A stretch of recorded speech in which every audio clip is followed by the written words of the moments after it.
I said it to my wife. What is the problem?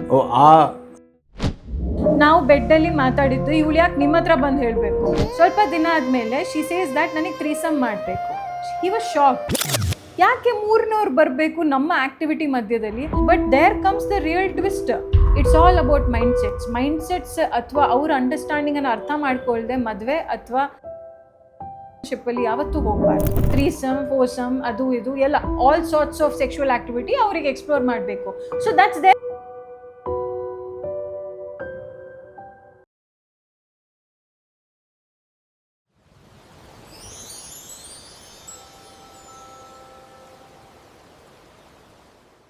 C ನನಗೊಂದು I will tell you one incident what happen. ಒಂದು ಗಂಡ ಹೆಂಡತಿ they were having sexual activity it seems, and this wife comes and tells me ಗಂಡನಿಗೆ ಇದ್ರ ಬಗ್ಗೆ ಗೊತ್ತಿಲ್ಲ. She came and she told me because ಅವರಿಗೆ ಅದನ್ನು ತಡ್ಕೊಳ್ಳೋ ಶಕ್ತಿ ಇರಲಿಲ್ಲ, and she was going through a lot because ಅವ್ರಿಗೆ ತುಂಬ ಬೇಜಾರಾಗ್ಬಿಟ್ಟಿತ್ತು. So she comes and she tells me that ma'am ನಾವು ಸೆಕ್ಷುಲಿ ಆ್ಯಕ್ಟಿವ್ ಇದ್ವಿ, ಆಗ್ತಾ ಇರೋ ಟೈಮಲ್ಲಿ I took a lead. The women takes A lead. Okay, ಅವ್ರು ಲೀಡ್ ತಗೊಳ್ಳ ತಕ್ಷಣ ಗಂಡ ಒಂದು ಮಾತು ಹೇಳ್ತಾರೆ ಆನ್ ಬೆಡ್ ದಟ್ ನೀನು ತುಂಬ ಫಾರ್ವರ್ಡ್ ಆಗಿದ್ದೀಯಾ ಅಂತ ಒಂದು ಮಾತು ಹೇಳ್ಬಿಡ್ತಾರೆ. ಏನು ತುಂಬ ಚಾಲು ಆಗಿದ್ದೀಯಾ, ಐ ಥಿಂಕ್ ನಿನ್ಗೆ ತುಂಬ ಎಕ್ಸ್ಪೀರಿಯನ್ಸ್ ಇದೆ ಅಂತ ಒಂದು ಮಾತು ಹೇಳ್ಬಿಡ್ತಾರೆ. ಆ್ಯಂಡ್ ದ ವೈಫ್ ಸಡನ್ ಆಗಿ ನಮ್ಮಾಗ್ಬಿಡ್ತಾರೆ on the bed, on the position, which position she told me. ಅವ್ರು ನಮ್ಮಾಗ್ಬಿಟ್ರು ಅಂತೆ. And he didn't understand because ಅದು ಡಾರ್ಕ್ ರೂಮ್ ಆಗಿತ್ತು. They as usual sexual activity ಆಯಿತು. After some time this woman starts feeling that there is something wrong. She starts crying actually. ಅವ್ರು ಅಳಕ್ಕೆ start ಮಾಡಿಬಿಟ್ರು. And he didn't know that because room ಕತ್ಲೆ ಆಗಿತ್ತು. So ಅವ್ರಿಗೆ ಗೊತ್ತಾಗಲಿಲ್ಲ. ಗಂಡಂದು ಅವರು penetration ಮಾಡಿದ್ರು, everything is done, orgasm ಅವ್ರಿಗೆ ಬಂತು, he went and he slept. But ಈ ಹೆಂಡತಿಯ ಮನಸ್ಸಲ್ಲಿ ಅದೊಂದು ಉಳಿದು ಬಿಡ್ತು. Okay, that day she broke ಅಂದರೆ ಅವ್ರೇನು ಹೇಳಕ್ಕೆ ಹೋಗಲಿಲ್ಲ. at that moment she was like, ಅವ್ರು ಹೇಳಿದ್ರಂತೆ, ಅವ್ರು ರೆಸ್ಪಾಂಡ್ ಮಾಡಿದ್ರಂತೆ, ಏನು ಎಕ್ಸ್ಪೀರಿಯನ್ಸ್ ಅಂತ ಹೇಳಿದ್ ನಂಗೆ ಅರ್ಥ ಆಗಲಿಲ್ಲ ಅಂತ. ಆ್ಯಂಡ್ ಶಿ ಬಿಕೇಮ್ ನಮ್. ಬಟ್ ಅವರಿಗೆ ಲೈಕ್ ಮುಂದೆ ಇರೋ ಪಾರ್ಟ್ನರಿಗೆ ಅವ್ರಿಗೆ ಅರ್ಥನೇ ಆಗಲಿಲ್ಲ what she made. That day was last. Now she is not the way she is because she has lost it. ಅವ್ರು ಹೇಳ್ತಿದ್ದಾರೆ I have lost it ma'am. Like ಈಗ ಬೇಕಾದರೆ ಮಗುಗೋಸ್ಕರ ಮಾಡ್ತೀನಿ ಮ್ಯಾಮ್, ಮಲ್ಕೊಂಡ್ಬಿಡ್ತೀನಿ ಬೇಕಾದರೆ, ಬಟ್ ನನಗೆ ಇನ್ನು ಮುಂದೆ ಆಗಲ್ಲ. I don't think so. Because ಇಲ್ಲಿ ಏನು ಅರ್ಥ ಮಾಡಿ, that is exactly respect. because that's the way people are. See, just because ಅವ್ರು ಫೀಮೇಲ್ ಆಗಿ ಲೀಡ್ ತೊಗೊಂಡ್ರು ಅಂತ ಹೇಳಿದ ತಕ್ಷಣ ನಾನು ಎಕ್ಸ್ಪೀರಿಯನ್ಸ್ ಅಂತ ಒಂದು ಕಾಮೆಂಟ್ ಆಗಿಬಿಟ್ಟೆ, ನೀವು ಮಲ್ಕೊಂಬಿಟ್ರಿ ಅದನ್ನು ಬಿಟ್ಟು. ಬಟ್ ಅದು ಅವ್ರ ಮನಸ್ಸಿಗೆ ಎಷ್ಟು ಅವ್ರಿಗೆ ಬೇಜಾರಾಗಿದೆ. See at least she was interested in you, she was emotionally there with you, ಅದಕ್ಕೆ ಅವ್ರು ಲೀಡ್ ತೊಗೊಂಡಿದ್ದು. ಬಟ್ ಆ ಲೀಡಿಗೆನೆ ನೀವು ಆ ಥರ ತಿಳ್ಕೊಂಡ್ರೆ, ಸೊ ಅದರ ಅರ್ಥ ಎರಡು ಅರ್ಥ ಇದೆ. ಒಂದು ಇಮೋಷ್ನಲ್ ಬ್ರೇಕ್, ಇನ್ನೊಂದು ಏನಂದರೆ ಒಂದು ಹುಡುಗಿಯಾಗಿ ಅವಳು ಲೀಡ್ ತೊಗೊಳ್ಳ ತಕ್ಷಣ ಅವಳು ಎಕ್ಸ್ಪೀರಿಯನ್ಸ್ಡ್ ಅಂತ ಹೇಳೋದು ತಪ್ಪೆ. ಸೊ ಒಂದು ಹುಡುಗಿಯಾಗಿ ಅವ್ರ ಸೆಕ್ಷುವಲ್ ಡಿಸೈರ್ಸ್ ಇರಲ್ಲ ಅಂತ ಒಂದು ಮೈಂಡ್ಸೆಟ್ ಇದೆ ಅಲ್ವಾ ಇವತ್ತಿನ ಕಾಲವರೆಗೂ, ಅದೇ ತಪ್ಪು. ಹುಡುಗಿರಿಗೆ ನಾರ್ಮಲ್ ಆಗಿ ಸೆಕ್ಷುವಲ್ ಡಿಸೈರ್ಸ್ ಹುಡುಗರ್ಗಿಂತ ಜಾಸ್ತಿ ಇರುತ್ತೆ. But the thing is that ನಮ್ಮ ಮನಸ್ಥಿತಿ ಅಥವಾ ನಮ್ಮ body how it is made is ನಮಗೆ ಕಂಟ್ರೋಲ್ ಜಾಸ್ತಿ ಹುಡುಗರ್ಗಿಂತ ಜಾಸ್ತಿ. ವಿ ಆರ್ ಆಕ್ಚುಲಿ ನಮ್ಮ ಕ್ರಿಯೇಷನ್ನೇ ಆ ಥರ ಇರೋದು. ಓಕೆ, ದ್ಯಾಟ್ಸ್ ಸ್ತ್ರೀಯರ್ ಎನರ್ಜಿ ತುಂಬ ಜಾಸ್ತಿ ಇರೋದು ಮೇಲ್ಸ್ಗಿಂತ. ಸಿ ಮ್ಯಾಸ್ಕ್ಯುಲಿನಿಟಿಯಲ್ಲಿ males are too high, no doubt. No one is competing, no one is talking about feminism ಬಗ್ಗೆ ಮಾತಾಡ್ತಿಲ್ಲ. But females energy is completely different here. But ಅದನ್ನ ಒಂದು ಡಿಫ್ರೆಂಟ್ ಮೀನಿಂಗ್ ಕೊಟ್ಟು ಅದನ್ನು ಬೇರೆ ಅರ್ಥ ತೊಗೊಂಡು ಅವ್ರಿಗೆ ಡಿಸೈರ್ಸ್ ಇರಲ್ಲ ಅಥವಾ ಅವ್ರಿಗೆ ಡಿಸೈರ್ಸ್ ಇದ್ದರೆ ಅವಳು ತುಂಬ ಚಾಲು, ಅವಳು ತುಂಬ ಎಕ್ಸ್ಪೀರಿಯನ್ಸ್ಡ್ ಅಂತ ಹೇಳೋದು ತಪ್ಪು. Because she is doing it respecting and knowing that you are hers. Simple. ಅವಳು ನಿಮ್ಮ ಮನಸ್ಸನ್ನು ಅರ್ಥ ಮಾಡ್ಕೊಂಡು ಆ ಮನಸ್ಥಿತಿಯಲ್ಲಿ ನಿಮ್ಮನ್ನು ನೀವು ಅಂತ ಅಂದ್ಕೊಂಡು ಅದನ್ನು ಬಿಡ್ತಿದ್ದಾಳೆ. Not every women does it. ಅದನ್ನು ಮಾಡ್ತಿದ್ದಾಳೆ ಅಂದರೆ she has accepted that he is yours. Simple as that.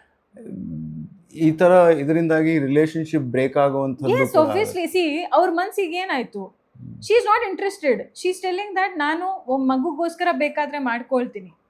Anymore I am not ma'am, I am not, I have lost it. ನನಗೆ mental health, like I wanted a mental therapy. So I came to you.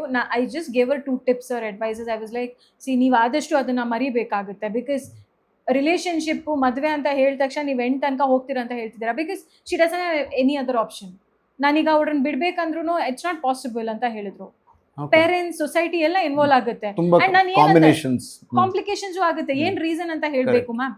Because real life ಅಲ್ಲಿ everything is going good, ನಮ್ಮ ಜೀವನದಲ್ಲಿ ಚೆನ್ನಾಗಿದೆ. ನಾನು ಇದನ್ನ ಹೇಗಂತ ನನ್ನ ಫ್ಯಾಮಿಲಿಗೆ ಹೋಗಿ ಹೇಳಿ ದಟ್ ಅವ್ರು ಈ ತರ ಬೆಡ್ ಅಲ್ಲಿ ಹೇಳ್ಬಿಟ್ರು, ನನ್ನನ್ನು ಯಾವ ರೀತಿಯಲ್ಲಿ ನನ್ನ ಸೊಸೈಟಿ ನೋಡ್ಕೊಳ್ಳುತ್ತೆ? Very mature of her. Exactly.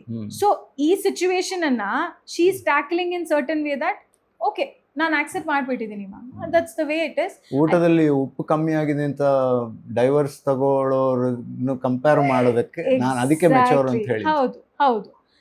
So now comes the real part is that ಅವ್ರು ಜೀವನ ಮಾಡ್ತಿದ್ದಾರೆ. ಜಸ್ಟ್ ಥಿಂಕ್, ಎಷ್ಟೋ ಕಪಲ್ಸ್ ಮಧ್ಯದಲ್ಲಿ ಇದಾಗ್ತಾ ಇರ್ಬೋದು. And so many females are going through this. ಏನೋ ಒಂದು ದೊಡ್ಡ ಸ್ಟೆಪ್ ತೊಗೊಂಡ್ರು ಅಥವಾ ಏನೋ ಒಂದು ಸ್ಪೆಷಲ್ ಮಾಡಕ್ಕೆ ಹೊರಟ್ರು ಅಂತ ಅನ್ಕೊಳ್ಳಿ. ಎಕ್ಸ್ಪ್ಲೋರ್ ಮಾಡೋಣ, ಇವತ್ತು ಈ ಥರ ಮಾಡೋಣ, ಈ ಥರ ಸ್ಟೈಲ್ ಮಾಡೋಣ, ಈ ಥರ ಟ್ರೈ ಮಾಡೋಣ, this is going on a lot.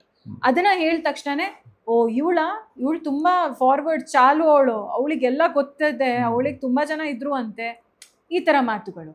So this is the way you are seeing your partner. ಅಂದರೆ ನೀವು it is not possible, you cannot expect transparency.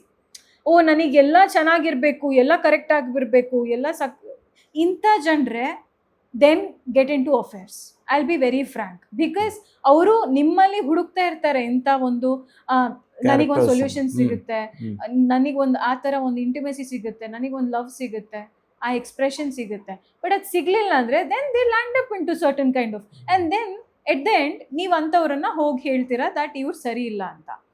ನೀವೇ ತಪ್ಪು ಮಾಡಿರೋದು, ಬಟ್ ಆ ತಪ್ಪನ್ನ ನೀವು ನೋಡ್ಕೊಳ್ತಾ ಇಲ್ಲ. ಏನು ಪ್ರಾಬ್ಲಮ್ ಮ್ಯಾಮ್? ನಾನು ಹೇಳಿಬಿಟ್ಟೆ, what is the problem? I said it to my wife, what is the problem? ಆ ಥರದ್ದು ಪ್ರಶ್ನೆ ಬರುತ್ತೆ. So when you are sitting in a therapy, couple therapy, I normally tell it to others, like ನಾನು therapies ತಗೊಳ್ಳಲ್ಲ, I refer it to psychologist. But this is the way questions come to them ಅಂತೆ, that you know ನನ್ನ ಈಗೇನು ತಪ್ಪು ಮಾಡಿದೆ, ನನ್ನ ಹೆಂಡತಿಗೆ ನಾನು ಹೇಳಿದ್ದಾನೆ ತಪ್ಪೇನು ಮಾಡಿದೆ, ನಾವು ಬೆಡ್ಡಲ್ಲಿ ಮಾತಾಡಿದ್ದು, ಇವಳು ಯಾಕೆ ನಿಮ್ಮ ಹತ್ರ ಬಂದು ಹೇಳಬೇಕು? ಅಥವಾ ನಾನು ಏನು ಮಾಡಿದ್ದೀನಿ ಇವಳಿಗೆ, ಇವಳು ಆ ರೀತಿಯಲ್ಲಿ ಯಾಕೆ ತಗೊಳ್ಬೇಕು? ನಾನು ಹೇಳ್ದೆ, ಇವಳು ಮುಂದೆ ಬಂದ್ಲು, ನಾನು ಹೇಳ್ದೆ, ಅದ್ರಲ್ಲಿ ಏನು ತಪ್ಪು, ಏನು ಸರಿ ಇದೆ ಅಲ್ವಾ, ಸುಮ್ಮನೆ ಇರ್ಬೇಕು ತಾನೆ. So she has also become like that. ಆಯ್ತು. ಸೊ ಫೀಮೇಲ್ಸ್ ಆಟಿಟ್ಯೂಡ್ ಚೇಂಜ್ ಮಾಡಬೇಕಾಗಿರೋದು ತುಂಬಾ ಮುಖ್ಯ. ಎಸ್ ಆ ಆಟಿಟ್ಯೂಡ್ ಚೇಂಜ್ ಮಾಡಬೇಕಾಗಿರೋದು ಇವತ್ತಿನ ಜಗತ್ತಲ್ಲಿ ಜನರಿಗೆ. ಫೀಮೇಲ್ಸ್ ಆಗಲಿ ಮೇಲ್ಸ್ ಆಗಲಿ, ನಾನು ಒಂದು ಜೆಂಡರನ್ನು ದೂರ್ತಾ ಇಲ್ಲ, ಎಷ್ಟೋ ಜೆಂಡರ್ಸ್. ನಾವು ಲೆಟ್ಸ್ ಸೇ ಮೇಲ್ಸಲ್ಲೂ ಇದು ಫೀಮೇಲ್ಸು ತುಂಬ ಜನ ಇದ್ದಾರೆ who are very bold and forwarded. ಕ್ಯೂರಿಯಾಸಿಟಿಗೋಸ್ಕರ ಇಂಥ ಒಂದು ನನಗೆ ಇಂಥ ಒಂದು I know there are certain people. ನನಗೆ ಇದು ಕೇಸ್ ಬಂದಿತ್ತು ವೇರ್ ಫೀಮೇಲಿಗೆ ಇಂಟ್ರೆಸ್ಟ್ ಇತ್ತು ದಟ್ ಅವಳಿಗೆ ಥ್ರೀಸಮ್ ಮಾಡಬೇಕು ಅಂತ. I will be very frank with you. And the husband ಅವ್ರಿಗೇನು ಗೊತ್ತೇ ಇರಲಿಲ್ಲ, ಆ ವಿಷಯ ಗೊತ್ತಿಲ್ಲ. ಆ್ಯಂಡ್ ಶೀ ಈಸ್ ಲೈಕ್ ನನಗೆ ಮಾಡಬೇಕು, let's do it, curiosity. Starting ಅಲ್ಲಿ ಮಾಡೋದು ಎಲ್ಲ ಕ್ಯೂರಿಯಾಸಿಟಿಗೋಸ್ಕರ ಮಾಡ್ತಾ ಹೋದ್ರು ಅವ್ರು. ಕರೆಕ್ಟ್. ಓಕೆ, ಈ ಪೊಸಿಷನ್ ಆ ಪೊಸಿಷನ್ ಅವಳು ಹೇಳಿದ್ಲು ಅಂತ ಪಾಪ ಇವರೆಲ್ಲ ಒಪ್ಕೊಂಡ. ಸ್ವಲ್ಪ ದಿನ ಆದಮೇಲೆ ಶಿ ಸೇಸ್ ದಟ್ ನನಗೆ ಥ್ರೀಸಮ್ ಮಾಡಬೇಕು.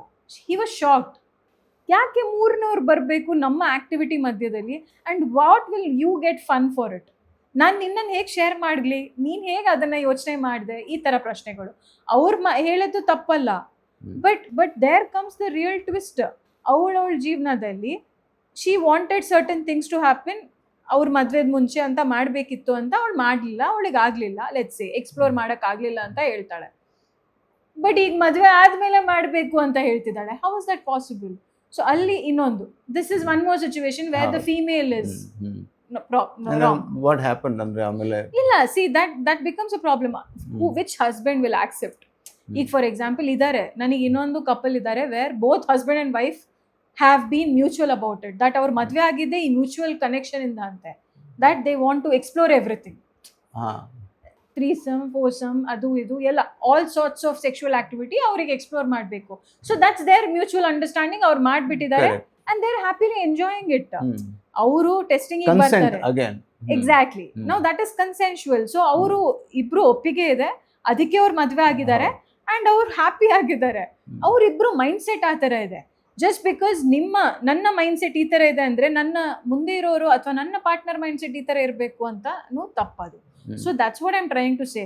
It's all about mindsets ಅಥವಾ ಅವ್ರ ಅಂಡರ್ಸ್ಟ್ಯಾಂಡಿಂಗ್ ಅನ್ನು ಅರ್ಥ ಮಾಡ್ಕೊಳ್ದೆ ಮದುವೆ ಅಥವಾ ಒಂದು ಕಮಿಟೆಡ್ ರಿಲೇಶನ್ಶಿಪ್ ಅಲ್ಲಿ ಯಾವತ್ತೂ ಹೋಗಬಾರ್ದು.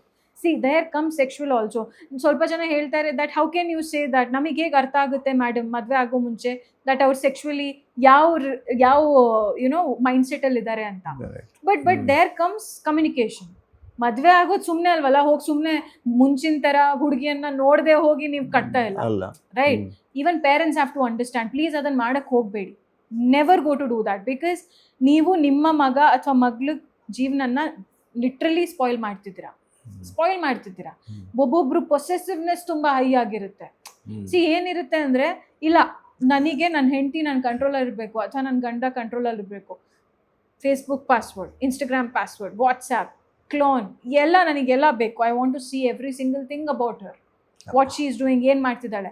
ಸೊ ಇಂಥ ಪೊಸೆಸಿವ್ನೆಸ್ ಇದ್ದವರು ಇದ್ದಾರೆ. ಓಕೆ, ಸ್ವಲ್ಪ ಜನ ಲಿಬ್ರಲ್ ಆಗಿರೋದಾರೆ. ಆಸ್ ಐ ಸೆಡ್, ನನಗೆ ಥ್ರೀಸಮ್ ಮಾಡಬೇಕು, ನೀನು ಹೋಗಿ ಹೊರಗಡೆ ಒಂದು ಪಾರ್ಟ್ನರನ್ನ ಕರ್ಕೊಂಡು ಬಾ, ನೀನು ಮಾಡ್ಕೊ. Like the wife said like that, ನೀವು ಇನ್ನೊಬ್ರನ್ನ ಇಟ್ಕೊಳ್ಳಿ ಪ್ಲೀಸ್, ನನಗೆ ಇನ್ನೊಬ್ರನ್ನ. So this kind of mindset ಇದ್ದಾರೆ. ಈ ಮೈಂಡ್ ಸೆಟ್ನ ನೀವು ಮದುವೆ ಆದ್ಮೇಲೆ ಇದನ್ನ ಎಕ್ಸ್ಪ್ಲೋರ್ ಮಾಡಕ್ ಹೋದ್ರೆ ಹೌ ಇಸ್ ಇಟ್ ಪಾಸಿಬಲ್? ಹೇಗಾಗ್ಬೋದು? ಮದ್ವೆಗೆ ಮೊದ್ಲೇ ಅದಕ್ಕೆ ಒಪ್ಪಿಗೆ ಇತ್ತು ಅಂದ್ರೆ ಬೇರೆ ವಿಷಯ, ಆದ್ಮೇಲೆ ಹಿಂಗ್ ಮಾಡ್ತೀನಿ ಅಂತಂದ್ರೆ ಇಟ್ ಬಿಕಮ್ಸ್ ಇದು. So all these things are going on. ಈಗ everything is going on in this world ಅಂತ ಹೇಳ್ಬೋದು. ಎಲ್ಲಾ ರೀತಿದ್ದು ಅಂದ್ರೆ ಇದು ಮೊದ್ಲು ಇರ್ಲಿಲ್ಲ ಅಂತ ನಾನು ಮೊದ್ಲು ಇರ್ಲಿಲ್ಲ ಅಂತ ಹೇಳಕ್ ಆಗಲ್ಲ, because it was going on before also. Let's be very Frank, generation ಅನ್ನ ದೂರ್ಕೊಳ್ಳೋದ್ಕಿಂತ ಜಾಸ್ತಿ ನಾನು ಒಂದು ಓಪನ್ ಆಗಿ ಹೇಳ್ತೀನಿ, this state of mind affairs ಈಗ ನಾವು ಹೇಳ್ತಿದೀವಿ, ಮಲ್ಟಿಪಲ್ ರಿಲೇಶನ್ಶಿಪ್ಸ್, ಬೇರೆ ಬೇರೆ ಟರ್ಮಿನಾಲಜಿಸ್ ಹೇಳ್ತಿದೀವಿ. ಬಟ್ ಅಫೇರ್ಸ್ ಯಾಕೆ ಮುಂಚೆ ಇರ್ಲಿಲ್ವಾ? ಇತ್ತು but it had a very good nice flossing and covering. ಹೆಂಗಸರು ಆಗ್ಲಿ ಗಂಡಸರು ಆಗ್ಲಿ ಅದಕ್ಕೆ ಒಳ್ಳೆ ಕವರಿಂಗ್ ಕೊಡ್ತಾ ಇದ್ರು. ಇಲ್ಲ ಹೊರಗಡೆ ಹೋದ್ರೆ ನಮ್ಮ ಮರ್ಯಾದೆ ಹೋಗುತ್ತೆ, ಬೇಡ ನಾವೇನೋ ಮಾತಾಡೋದು ಬೇಡ. ಈಗ therapies, sexual health consultations, mental health consultations, therapy consultation ಎಲ್ಲ ಬರ್ತಾ ಇದೆ. ಮತ್ತೆ ಇನ್ನೊಂದು ಏನು ಅಂತಂದ್ರೆ, ಆವಾಗಿನ ಸೆಟಪ್ಪೇ ಬೇರೆ ಇತ್ತು. It was all closed. ಇವಾಗ it is happening through all ಮರ್ಯಾದೆ, ನಾಚಿಕೆ ಅಂತ ಒಂದು ಬೌಂಡರೀಸ್ ಹೋಗ್ಬಿಟ್ಟಿದೆ. ಇನ್ನೊಂದು you have all these phones ಇರ್ಬೋದು, ಬೇರೆ ಬೇರೆ without even having to go out you can connect. Yes ಅದು ಒಂದಾಗಿದೆ. ಎರಡರದ್ದು ಕೂಡ ಇದೆ. ಅದು ಮೈಂಡ್ ಸೆಟ್ ಅನ್ನು ಚೇಂಜ್ ಮಾಡಿದೆ. ಎಸ್, ಈಗ ನಾವು ತುಂಬಾ ಅಫೇರ್ಸ್ ಬಗ್ಗೆ ಮಾತಾಡ್ತಿದೀವಿ, ಬಟ್ ಹಳೆದು even then people had it. So the top concept is that generation change ಆಗ್ತಿದೆ, ಅದರಿಂದ ಈ ಕಾನ್ಸೆಪ್ಟ್ಸ್ ಬರ್ತಾ ಇದೆ ಅಂತ ಅಲ್ಲ. It is just the mind sets which is just changing with time. Technology ಬರ್ತಾ ಇರುತ್ತೆ, but that doesn't effect your mind set. Mind set ನೀವ್ ಏನ್ ಹೊಂದ್ಕೊಂಡಿರ್ತೀರಾ ಅದೇ ನೀವು ತೋರ್ಸೋದು ಕೂಡ, ಅಥವಾ ಅದೇ ನೀವು ಪ್ರಾಕ್ಟಿಕಲ್ ಆಗಿ ಬೇಸಿಕ್ ಮೈಂಡ್ ಸೆಟ್ ಅನ್ನೋದು ಅದೇ ಇದೆ. ಅದಕ್ಕೆ ಇದು ಇಂಪೆಟಸ್ ಕೊಟ್ಟಿದೆ, ಒಂಥರ ಬೂಸ್ಟ್ ಮಾಡೋದಕ್ಕೆ ಒಂದು ದಾರಿ ಮಾಡ್ಕೊಟ್ಟಿದೆ. ಅವರು ಮಾಡ್ತಿದ್ದಾರೆ, ನಾವೇನು, ಇವರು ಆಗ್ತಿದೆ, ಈಗೇನು ಡಿವೋರ್ಸಸ್ ತುಂಬಾ ಆಗ್ತಿದೆ, ನನಗೇನು. That's one. ಸೆಕೆಂಡ್ ಥಿಂಗ್, ಮುಂಚೆ you could not speak about it. Impractical decision. ನೀವು ಡಿವೋರ್ಸ್ ಬಗ್ಗೆ ಮಾತಾಡಿದ ತಕ್ಷಣ, ಡಿವೋರ್ಸ್ ಅಂತ ಹೇಳಿದ ತಕ್ಷಣ everyone is shocked. Okay, but ಈಗ if relationship is not going good, ಅವರು ಒಂದು ಪ್ರಾಕ್ಟಿಕಲ್ ಡಿಸಿಷನ್ಗೆ ಬರ್ತಿದ್ದಾರೆ, and that's quite good also at times. Because ನನಗನ್ಸುತ್ತೆ, if that person is not happy, they are trying to find out something that's not right for them, that's not good for them. ಅವರು ಹೊರಗಡೆ ಬರ್ತಿದ್ದಾರೆ, and that's okay. I believe that's completely okay. So ನನಗನ್ಸುತ್ತೆ, at times mindsets are one of those reason. Second thing, technology ಎಷ್ಟು ಮುಂದೆ ಬರ್ತಿದೆ ಅಷ್ಟೇ ನೀವು ಅದನ್ನ ಹೇಗೆ ಜವಾಬ್ದಾರಿಯಿಂದ ಯೂಸ್ ಮಾಡ್ತೀರಾ ಅದು ಇಂಪಾರ್ಟೆಂಟ್, ವೆರಿ ಇಂಪಾರ್ಟೆಂಟ್. ಈಗ ಫಾರ್ ಎಕ್ಸಾಂಪಲ್ ಪಾನ್ ಬಗ್ಗೆನೇ ಮಾತಾಡಿ, we can talk about it, but porn is also one of those concepts ಅಂತ ಹೇಳ್ಬೋದು. So there are so many other different factors which can affect a relationship ಅಲ್ಲಿ sex ಎಷ್ಟು important ಅಷ್ಟೇ ಬೇರೆ ಬೇರೆ parameters ಕೂಡ important. But you cannot say that. ಇದು ಈ ಹೊತ್ತಿನ ಇನ್ನೂನು ಬೇಕಾಗಿದೆ ಸಂಚಿಕೆ. ಮುಂದಿನ ಸಂಚಿಕೆಯಲ್ಲಿ ಸಿಗೋಣ. ನಮಸ್ಕಾರ.